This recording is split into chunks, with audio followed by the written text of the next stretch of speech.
हाँ, तो ANOVA test में हमने अभी कॉन्सेप्ट आपको क्लियर करा है। अब हमने एक प्रॉब्लम ली है, तो प्रॉब्लम से आपको पूरा एक्सप्लेन हो जाए। क्वेश्चन लिया है मैंने, क्वेश्चन लिखा है to assess the significance of possible variation in performance in a certain visit between convent school of city.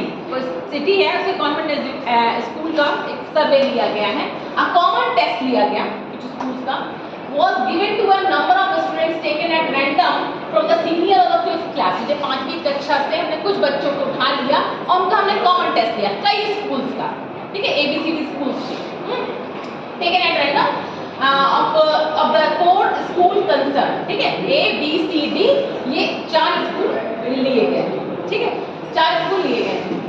उसके बाद में the result are given below, make an analysis of variation. अब देखिए यही वर्ड आ गया, analysis of variation. Analysis of variation ही कहलाता है आपका एनोवा। तो वो डाउट क्लियर हो गया कि कैसे हम पहचानेंगे कि यहाँ पे हमें F लगाना है टेस्ट, कि काई स्क्वायर लगाना है, कि हमको एनोवा लगाना है। ये बात आपको क्लियर हो गई विद्यार्थी, ठीक है। तो नाउ हमने क्या इसमें इन्होंने क्वेश्चन में क्या लिखा हुआ है, ये हमने कितने बच्चे लिए, 1 2 3 4 5, ए स्कूल से हमने 5 बच्चे लिए हैं, ठीक है। 5 बच्चों के हमने टेस्ट किया, कुछ नंबर है जितने में भी आए हो व्हाटएवर, हमने क्या करना है H0। सबसे पहले सॉल्यूशन में क्या मानते हैं H0। H0 क्या है, परफॉर्मेंस जो है कि आपको क्वेश्चन में गिवन है, गिवन क्या है 5th क्लास की ईच की परफॉर्मेंस दी गई है common test certificate in the convent educated convent school. तो हमने क्या मान लिया इसमें H0 performance of the number of students of senior 5th class of each 4 schools are same. मतलब कि अब देखिएगा क्वेश्चन में जो मेंशन है टू एसेस किया हमने possible variation in performance certain. अब देखिए कॉन्वेंट एजुकेटेड है अगर स्कूल, प्रॉब्लम में लिखा भी नहीं कि क्या निकालना है, बट खुद दिमाग लगाओ कि अगर हम एक जैसे पैटर्न स्कूल्स ले रहे हैं तो परफॉर्मेंस भी लगभग सेम आनी चाहिए ना, इसलिए इसमें नल हाइपोथेसिस को मान लिया गया कि ये है क्या सेम। ओके, ये हमने एनोवा टेबल बनाई है जिसका एक्सप्लेनेशन आप मेरे कॉन्सेप्ट वाले वीडियो में एनोवा टेस्ट के देख सकते हैं, नहीं तो आपको वैसे भी क्लियर हो जाएगा इसमें हमें क्या क्या निकालना है। इससे पहले वाले देखिए ये हमें टेबल है, इसको हमें निकालना है। तो इसके लिए सबसे पहले आपको चाहिए होगा सबका सम, ठीक है, उसके लिए हम एक टेबल बनाते हैं। ओके, मैंने क्वेश्चन को रब कर दिया है, डेटा यहाँ ले आए हैं, क्या था ए स्कूल था, बच्चे थे, इसको हमने x1, ये हमारा x1 डेटा हो गया और ये हमारा x2, ये हमारा x3 x4, वही ABCD स्कूल्स के 5-5 बच्चों के नंबर दिए होंगे। तो आपको रिक्वायरमेंट क्या है x1 की और x1 स्क्वायर की, x2 की x2 स्क्वायर की, x3 की x3 स्क्वायर की, x4 की x4 स्क्वायर की। ओके, तो हम क्या करेंगे सबके स्क्वायर्स लिख देंगे यहाँ पे और क्या निकालेंगे समेशन x1 निकाल लीजिए और सिग्मा x1 स्क्वायर। कैसे करेंगे 64 100 144 64 49 और इनका सम कितना हुआ 4 4 8 3 12 12 9 12 9 21 21 का ये हुआ आपका सिग्मा। चलिए यहाँ पे लिख रहे हैं मतलब सम लिख रहे हैं 2 6 2 8 4 12 12 6 18 18 4 22 2 3 4। ओके, सिग्मा x कितना आया 8 2 10 10 18 18 और 7 25 25 का 5 2 3 4 2 3 4 40। ऐसे ही आप तीनों के निकाल लीजिए, चारों के निकाल लीजिए जो 3 बचे।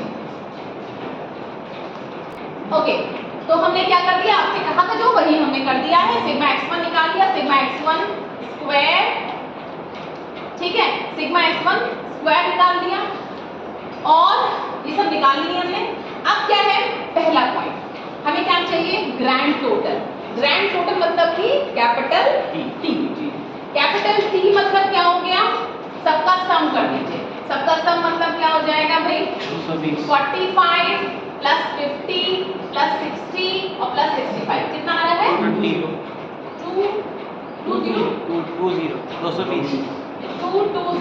220 आ रहा है, ठीक है भाई। फिर करेक्शन फैक्टर मतलब कि 220 अपॉन n। n क्या होगा ध्यान दीजिएगा ये पॉपुलेशन है, पॉपुलेशन मतलब 5 बच्चे एक स्कूल से लिए और 4 स्कूल वैल्यू कितनी आ रही है 2420। ठीक है, अब आता है सम ऑफ, ध्यान दीजिएगा third point, sum of square between the samples. ठीक है, अब बिटवीन द सैंपल मतलब क्या हो गया, x1 x2 x3 x4, इनका सम लेना है। किसका सम लेना है, इनके स्क्वायर्स का। ठीक है, बात समझिएगा, इनके स्क्वायर्स का सम लेना है। ठीक है, तो एक चीज है ये इनके स्क्वायर्स का, इनके सम का स्क्वायर लेना है, सम ऑफ स्क्वायर्स ना। तो इनका जो सम है, ठीक, अभी उसका यूज नहीं है, किसका, x1 स्क्वायर का यूज नहीं है, अभी किसका यूज है 45। इसका स्क्वायर ध्यान दीजिएगा, सिग्मा x1 का स्क्वायर है।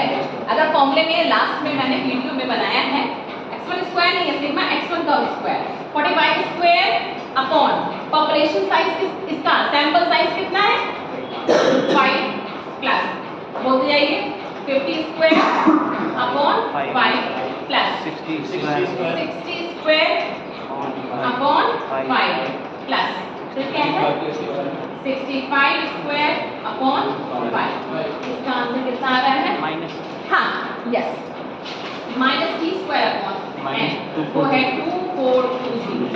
ठीक है, और इसकी वैल्यू कितनी आ रही है, दिस इज द SSC, ये आपका है SSC, जिसकी वैल्यू आ रही है, कैलकुलेट कर लीजिएगा, ये आ रही है 50। ठीक है, ये 50 आ गई। अब उसके बाद में देखिए फर्क है SSC में और SSC में। ठीक है, ये SSC है, इसमें जो आपका सम लिया गया उसका स्क्वायर किया गया। ठीक है, और SSC में क्या कहेंगे, इसको देखते हैं, अब फोर्थ नंबर डाल दीजिए SSE। ठीक है, ओके ओके, तो आपने इसको निकाल लिया 50। यहाँ ध्यान दीजिएगा SSC है, मतलब कि ये जो आपका सिग्मा x1 है, जो सम लिया है उसका स्क्वायर किया है, कंफ्यूज मत होइएगा, सम का स्क्वायर हुआ, इसकी वैल्यू 50 आ गई।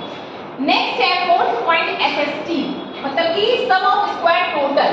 तो टोटल क्या है भाई, सम ऑफ स्क्वायर है क्या क्या क्या है 421 प्लस, ये देख लीजिए, आपको कोई कंफ्यूजन नहीं होनी चाहिए, किसका सम करना है आपको, इनके स्क्वायर्स का, इनके स्क्वायर्स का, कोई कंफ्यूजन नहीं होना चाहिए। और सम करके एक साथ लिख दीजिए, है क्या 421 प्लस 558 प्लस 824 प्लस 875, यहां से उठा रहे हैं। ठीक है, ये कितना आ रहा है, ये आ रहा है भाई हाँ, और माइनस एक और चीज है, क्योंकि सभी में करेक्शन एरर हटानी है, इसमें भी हटेगी 2420, ये भी हटेगी, ध्यान दीजिएगा 2420, ये करेक्शन एरर सब में हटेगी, t²/n सब में होगा। ठीक, तो ये आ रहा है आपका 258, कोई डाउट नहीं हो गया। n minus n 1, n total कितना है 20, 20 माइनस 1, डिग्री ऑफ फ्रीडम आ गई 90। क्लियर, नाउ SST निकाल, जब टेबल पे ध्यान दीजिए, कॉन्सेप्ट देखिएगा, इन दोनों का सम SST होता है। तो अगर आपने SST निकाल लिया है तो SST माइनस SST कर लीजिए, मतलब कितना 258 माइनस 50, कितना आ जाएगा, हाँ जी, जो कि आ जाएगा 208। ठीक है, कवर पूरा यहाँ तक आ रहा है आंसर। ठीक है, 208 आ गया। अब आपको कुछ नहीं करना है, टेबल पे भर देना, घबराने की कोई बात नहीं है, 10 नंबर का क्वेश्चन है, मेहनत करनी पड़ेगी, क्योंकि कॉन्सेप्ट से कुछ नहीं करना है, टेबल रन करके आप सब कुछ कैलकुलेट करें। अभी आपको टाइम लग रहा है समझने में, but will take time hardly 5 minutes.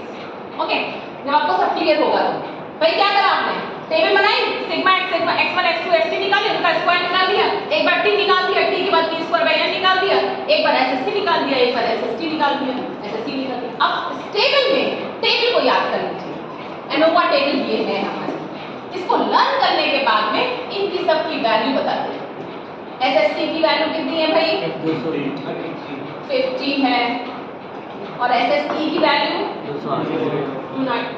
ठीक, उसके बाद में C-1 का इसका मतलब ये समझिए, C मतलब है, अब बुक में यूज किया है, कोई बात नहीं, आप कैपिटल एन रहने दीजिए, एक तरह से हम लोग स्मॉल एन यूज करते हैं, sample size. C stands for sample size. हमने अपनी सैम्पलिंग थ्योरी में स्मॉल एन से यूज किया, ठीक है, आप उससे भी यूज कर सकते हैं। तो बच्चे कितने हैं टोटल? 5, ठीक है।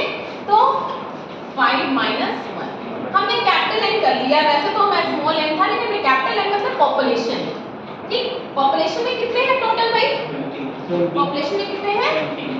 20 और 20 माइनस 4 ये 4 थी, 5 था, 4 था। ये आ गया आपका 16, इसकी वैल्यू 16 आ गई, इसकी वैल्यू 4 आ गई। अब सबकी वैल्यू रखते जाइए। SSC मतलब 50 50 अपॉन 4, तो इसका मतलब SSC 208 upon n minus c मतलब 16। जरा इसकी वैल्यू बता दीजिए हमको। 50 अपॉन 16 12.67 आ रहा है, और ये आ रहा है भाई, अच्छा एक सेकंड, हाँ 12.5, हाँ एक सेकंड, एक सेकंड है, एक ओके। एक छोटा सा करेक्शन हुआ है, इसीलिए मैं हो गई थी कंफ्यूज कि स्मॉल एन को क्या माना है। स्मॉल एन की कोई टेंशन नहीं है, वो कैपिटल है, आपका पॉपुलेशन साइज है, उसमें कोई टेंशन नहीं। टोटल आपके 20 लोग हैं, तो 20 तो कैपिटल एन है, चाहे उसको स्मॉल एन लिखो चाहे उसको आप कैपिटल एन लिखो। फॉर्मूले में अगर स्मॉल एन है तो आप स्मॉल एन रहने दो, उसका कोई टेंशन नहीं लेना है आपको, स्मॉल एन ही रहने दो। जैसे कि हमने आपको कॉन्सेप्ट में एन ही बताया है, जैसे एन रहने दो। मतलब कि एन को कहेंगे हम पॉपुलेशन साइज, जिसकी वैल्यू कितनी है? 20, है ना। यहाँ जो सी वर्ड है वो कॉलम है। यहाँ कितने स्कूल, कॉन्वेंट स्कूल कितने लिए हैं? 4, वही कॉलम आपके सी। तो सी स्टैंड्स फॉर कॉलम। ये बाय मिस्टेक हमने गलती हुई है, apologise this thing. C means column, लेकिन कोई मिस्टेक अगर हो जाए उसको एक्सेप्ट करना सबसे बेटर है। यहाँ पे सैंपल साइज से कोई मतलब नहीं, सैंपल साइज से तो अपने 5 को 20 कर दिया, ठीक, क्योंकि एक में 5 है और 4 थे, इसलिए 20 हो गया पॉपुलेशन का size. Okay, C stands for column, number of column. Number of column कितने थे? 4, ये 3 हो गया, ये हमारा 3 डिवाइड किया 16.67, इसको डिवाइड किया 13 आ रहा है, चेक करके देखो। ओके, कहाँ पे? n minus c, yes. c की वैल्यू, हाँ c की वैल्यू थी आपकी 4 थी, वो करेक्ट लिखा था। c की वैल्यू 4 ही थी, तो हमने c माइनस 1 सोच के लिख दिया था, वो करेक्ट है, बाकी सब कुछ सही है, ठीक है, गुड। आई लाइक इट, मेरे स्टूडेंट्स ने बताया, मुझे अच्छा लगा, क्योंकि जगना चाहिए क्लास में भी। तो ये आ रहा है 16.67 एंड MSc लिख दीजिए, कुछ लिखा है MSc होगा यहाँ पे, MSc और 16.6 और अपॉन क्या करना है आपको? MSE मतलब 13, ठीक है। इसकी वैल्यू आ रही है 1.28, कितनी आ रही है? इसका मतलब f की वैल्यू आ रही है 1.28, और पीछे अपने एनोवा टेबल में अगर आप पाएंगे तो जो एनोवा टेबल आपकी है, ओके, आपने निकाला कितना? 1.28, क्या है ये? f रेशियो, ठीक है। f रेशियो मतलब क्या हुआ? f कैलकुलेटेड, 1.28 आपने निकाला। अब आप टेबल में क्वेश्चन में दिया होगा, पैनिक होने की जरूरत नहीं है, ये क्वेश्चन में मेंशन होगा। एनोवा टेबल बैक साइड में 316 मतलब कि degree of freedom alpha 1 alpha 2, degree of freedom कितनी है? 3 और 16, इस पे इसकी वैल्यू गिवन होगी 3.84, और हमने आपको क्या बताया था? अगर कैलकुलेटेड वैल्यू लेस आ रही है, इसका मतलब एच नॉट एक्सेप्टेड, इसका मतलब हमने माना था कि डेटा सर्वे से निकल के आता है कि सबकी परफॉर्मेंस सेम है, ये बात ट्रू है। ओके, तो जो डिसीजन था उसको आप इस तरह से लिख सकते हो, कैलकुलेटेड डिसीजन इज व्हाट, जो आपका एच नॉट आपकी नल हाइपोथेसिस थी वो एक्सेप्ट हो गई। बैक साइड देखिएगा आपने क्या मांगी थी, वो आपकी एक्सेप्टेड हो गई, और जो नल हाइपोथेसिस थी उसको लिख दीजिए। Okay, thank you.